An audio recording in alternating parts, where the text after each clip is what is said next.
सभी प्रभु प्रेमियों को मेरा प्यार भरा राधे राधे। इस वीडियो में हम चर्चा करेंगे एकादशी के व्रत की। अभी जो सटतिला एकादशी है और इस सटतला एकादशी पे बहुत बड़ा महात्म्य है।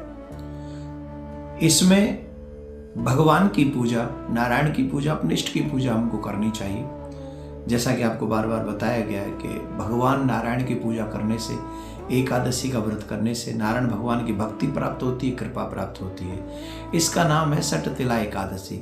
और सटतिला का मतलब हो गया कि 6 प्रकार की तिल की किस तरीके से हम प्रयोग करें।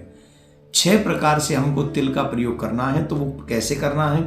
पहले जब हम स्नान करें तो तिल डालकर उस जल में थोड़े बहुत तिल डाल लें, फिर उससे स्नान करें। दूसरा, अगर पिसे हुए तिल हैं तो उसका उबटन हम लोग अपने अंग पर लगा लें। स्नान के बाद हम लोग तिल का हवन करें।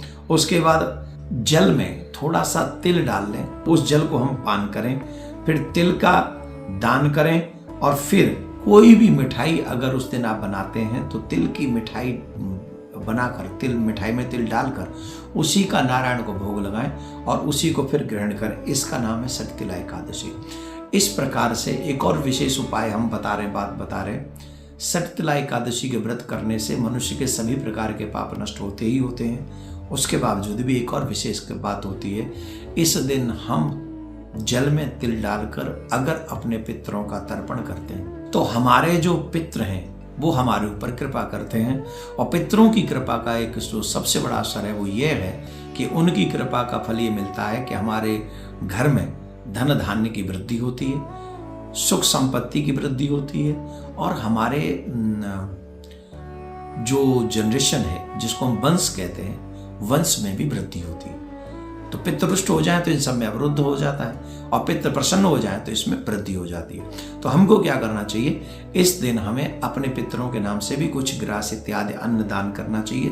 तिल दान, अन्न नहीं, तिल दान करना चाहिए और तिल डालकर जल में तर्पण करना चाहिए। इससे हमारे पितरों को भी बहुत सुख शांति मिलती है।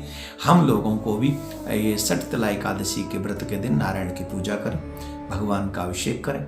अभिषेक करने के बाद भगवान को भोग लगाएं और सुंदर सुंदर केसर युक्त